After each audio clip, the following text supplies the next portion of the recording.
फिलिस्तीन की तरफ से जब इजराइल के ऊपर हमला हुआ तब उन्होंने एक चेतावनी देते हुए कहा था कि इजराइल के ऊपर जो ये हमला हुआ है ये अरब देशों के लिए एक चेतावनी। लेकिन ऐसे में फिर सवाल उठता है कि क्या वाकई में अरब देश फिलिस्तीन के साथ खड़े, मतलब कि क्या अरब देशों ने खुलकर इजराइल की आलोचना करी, बोला है कि नहीं इजराइल को तो हमला करना ही नहीं चाहिए था और हमास ने जो किया है वो बिल्कुल सही किया है? क्या ऐसा किसी अरब देश ने बोला है? शायद नहीं। आप लोग बोल सकते हैं कि नहीं इन लोगों ने बोला तो है कि हम कंडेम करते हैं इजराइल के एक्शंस को, लेकिन आपको जरा उनके बयानों को ध्यान से सुनना पड़ेगा। मैं सिर्फ यहाँ पर कतर, यूएई, सऊदी इन सब की बात नहीं कर रहा हूँ, इवन पाकिस्तान भी कोई ने इसके बारे में खुलकर ऐसा कुछ भी नहीं कहा। तो आज के इस वीडियो में हम लोग बात करने वाले हैं इसी पूरे सिनेरियो के बारे में कि आखिर अरब वर्ल्ड जो है उसका इस समय इजराइल को लेकर क्या कुछ कहना है और क्या कुछ यहाँ पर समीकरण बनते हुए दिखाई दे रहे हैं जिनके कारण फिलिस्तीन आने वाले दिनों में और ज्यादा बद से बदतर स्थिति में जा सकती। बात है 1973 अक्टूबर की। 6 डे वॉर को 6 साल बीत चुके थे। इस जंग में इजराइल ने अरब देशों को बुरी तरह पीटा था। ये अरब देश थे इजिप्ट, सीरिया, जॉर्डन, इराक, सऊदी अरब और कुवैत। इस शर्मिंदगी का बदला लेने के लिए योम किपुर जंग की साजिश रची गई। 6 अक्टूबर 1973 को इन देशों ने मिलकर इजराइल पर अचानक हमला कर दिया। अमेरिका ने इस जंग में इजराइल का साथ दिया और उस वक्त एकजुट अरब देशों ने अमेरिका की अर्थव्यवस्था को ठप कर दिया। ओपेक ने अमेरिका और उसके सहयोगियों को तेल देने से मना कर दिया। कई महीनों की बातचीत के बाद में प्रतिबंध हटाया गया, लेकिन तब तक अमेरिकी अर्थव्यवस्था दूसरे विश्व युद्ध के बाद सबसे बुरी मंदी की चपेट में जा चुकी। 50 साल बाद एक बार फिर इजराइल पर अचानक बहुत बड़ा हमला हुआ है। इस बार भी अमेरिका समेत तमाम यूरोपीय देश इजराइल का खुला समर्थन दे रहे हैं। हालांकि जिन इस्लामिक देशों ने 50 साल पहले अमेरिका को मंदी में धकेल दिया था उनका रुख अब बदला। इजराइल के गाजा पट्टी पर कब्जा शुरू करने के बाद क्या इसके खिलाफ इस्लामिक देश एकजुट हो पाएंगे? इन्हीं चीजों के बारे में हम लोग बात करने वाले इस वीडियो में और बात करेंगे उन तमाम स्टैंड के बारे में जो कि अलग अलग मुस्लिम देशों ने लिए। शुरुआत करें अगर हम सऊदी अरब के साथ, तो सऊदी के मोहम्मद बिन सलमान जो है वो एक्टिव हो चुके हैं, लेकिन एक बात ध्यान देने वाली है कि वो आक्रामक नहीं हुए। दरअसल सऊदी अरब के क्राउन प्रिंस और मोहम्मद बिन सलमान ने फिलिस्तीनी क्षेत्र के राष्ट्रपति महमूद अब्बासी से बात की। उन्होंने कहा कि सऊदी अरब फिलिस्तीनियों के अधिकार और उनकी उम्मीदों और शांति के लिए खड़ा है। सऊदी अरब ने आगे कहा कि वो इजरायली सेना और अलग अलग फिलिस्तीनी गुटों के बीच में संघर्ष पर नजदीकी से निगाह रखे हुए हैं। सऊदी अरब दोनों पक्षों से हिंसा छोड़ने की अपील कर रहा है, साथ ही दोनों ओर के नागरिकों की सुरक्षा बहाल करने और संयम बरतने की अपील कर रहा है। सऊदी अरब के क्राउन प्रिंस मोहम्मद बिन सलमान ने फिलिस्तीनी क्षेत्र के राष्ट्रपति महमूद अब्बासी, मिस्र के राष्ट्रपति अब्देल फतेह अल सीसी और जॉर्डन के किंग अब्दुल्ला द्वितीय से भी बातचीत करी। सऊदी प्रेस कॉन्फ्रेंस के मुताबिक तीनों नेताओं के बीच इस बात पर सहमति बनी कि गाजा और उसके आसपास के इलाकों में इजराइल को आगे बढ़ने से रोकने के लिए कदम उठाना चाहिए। साथ ही क्राउन प्रिंस ने यह भी स्पष्ट कर दिया कि सऊदी अरब फिलिस्तीनियों के साथ खड़ा है। सऊदी अरब के क्राउन प्रिंस ने पिछले महीने एक इंटरव्यू में कहा था कि इजराइल से रिश्ते सामान्य करने की दिशा में वे हर दिन आगे बढ़ रहे हैं। अमेरिका की मीडिएटरशिप होने के बावजूद दोनों देशों के बीच के रिश्ते सामान्य होना शुरू हो चुके हैं। अब इसके बाद बारी आ जाती है कि भाई आखिर ईरान का क्या स्टैंड है। तो ईरान के सुप्रीम लीडर अयातुल्ला अली खामनोई ने कहा है कि यहूदी शासन पर जिन लोगों ने हमले की योजना बनाई हम उनके हाथों को चूमते हैं, मतलब कि हमास को चूमते हैं। ईरान ने कहा कि हमास के operation Al-Aqsa flood resistance group और सताए हुए फिलिस्तीनियों की एक स्वाभाविक प्रतिक्रिया है। ईरानी विदेश मंत्रालय के प्रवक्ता नरीम केनानी ने कहा कि ये कार्रवाई फिलिस्तीनियों का निर्विवाद हक के समर्थन में करी गई। ये उस प्रधानमंत्री की हड़पने वाली दुस्साहसी नीतियों का प्रतिकार है। ईरान के राष्ट्रपति इब्राहिम रईसी ने रविवार को फिलिस्तीन के अपनी रक्षा करने के अधिकार का समर्थन करते हुए इजराइल को चेतावनी दी कि इलाके को स्थिर करने से बचें। ईरान के सुप्रीम लीडर अयातुल्ला अली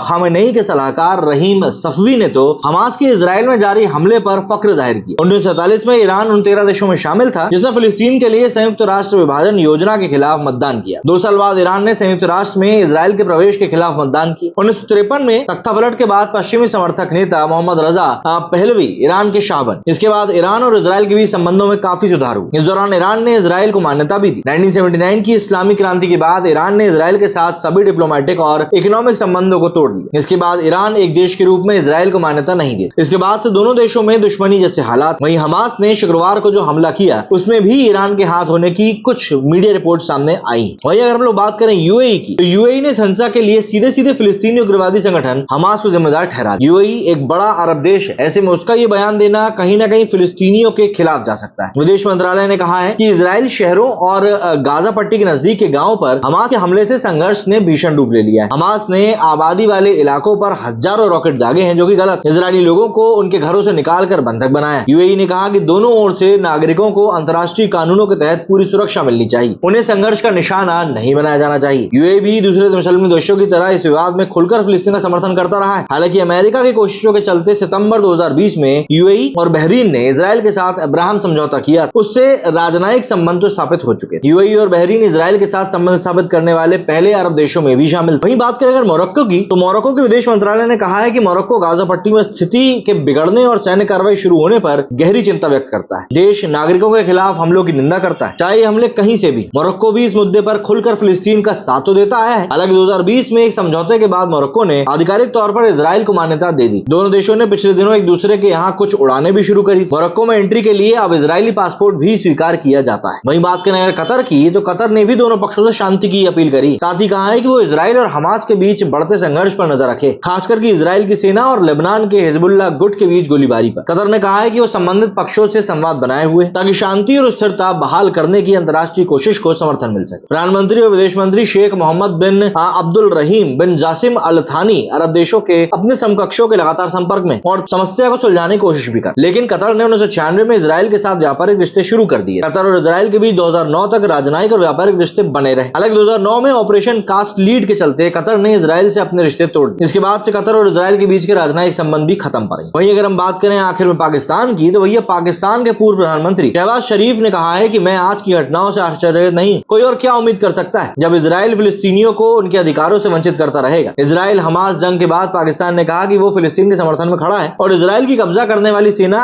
और हिंसा और अत्याचार को खत्म करने की अपील करता है। विदेश मंत्रालय ने कहा है कि पाकिस्तान हमेशा से वहां दो देशों के सिद्धांत की वकालत करता आया है। इसी से मध्य पूर्व में शांति आ सकती है। फिलिस्तीन की समस्या का अंतर्राष्ट्रीय कानून के हिसाब से वाजिब और व्यापक समाधान की वहां स्थायी शांति बहाल कर सकता है। पाकिस्तान और इजराइल के बीच कभी भी राजनयिक संबंध नहीं रहे। 1947 में पाकिस्तान ने फिलिस्तीन के लिए संयुक्त राष्ट्र विभाजन योजना के खिलाफ मतदान किया था। पाकिस्तान अभी भी इजराइल को मान्यता नहीं देता है। मतलब जाहिर सी बात है, पाकिस्तान क्या कर रहा है इसमें।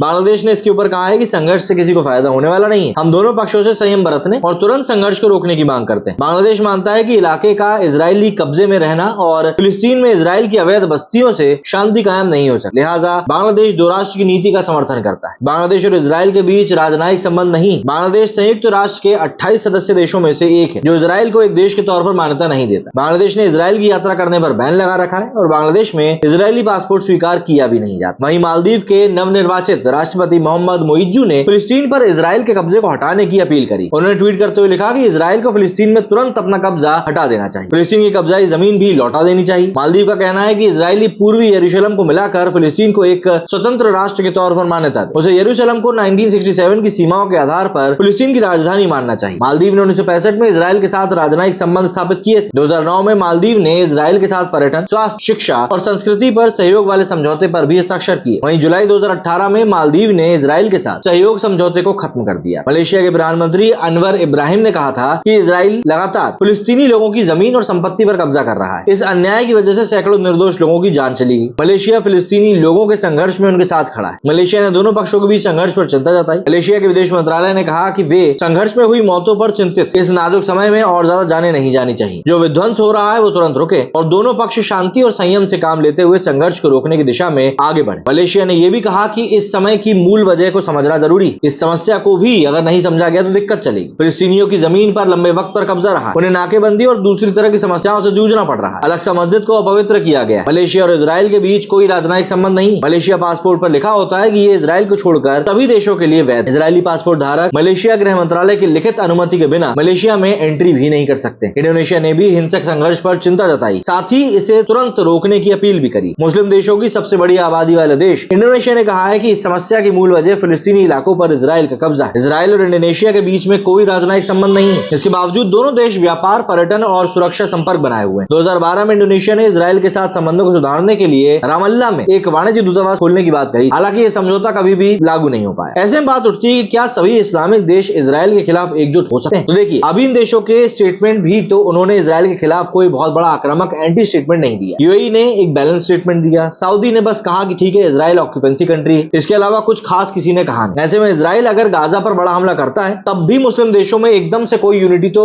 मुझे नहीं लगता कि आ पाएगी। सऊदी अरब और यूएई जैसे देशों को पता है कि हमास के इतने बड़े हमले के बाद इजराइल बड़े स्तर पर जवाबी कार्रवाई तो करेगा ही करे। साथ ही सऊदी जैसे देश अभी इजराइल की किसी भी कार्रवाई पर कुछ नहीं बोलेंगे। 1-1.5 महीने बाद जब मामला कुछ सेटल होगा तभी मुस्लिम देश इजराइल से बात करेंगे और कहेंगे कि आगे ऐसा ना हो। अरब देशों की बुधवार को बैठक होनी, यहाँ बहुत ज्यादा ये होगा कि इजराइल की कार्रवाई का विरोध जता देंगे। मोहम्मद बिन सलमान कट्टरपंथियों के खिलाफ है, मुस्लिम ब्रदरहुड का विरोध भी करते हैं, वे सऊदी के अल्ट्रा कंजर्वेटिव धड़ों के खिलाफ हैं। ऐसे में वो कहीं से भी इजराइल के खिलाफ तो नहीं जाए। तो आप जरा ये सोचिए, उस फिलिस्तीन को जो कि भारत के रहने वाले कई लोगों का सपोर्ट भी हासिल कर रहा है, उसको उसी के साथ ही मुस्लिम देश भी खुलकर सपोर्ट नहीं कर पा रहे हैं। क्या कहेंगे आप इस बारे में? कमेंट करके जरूर बताएं। मेरे वीडियो फिलहाल इतना ही। जय हिंद, जय भारत।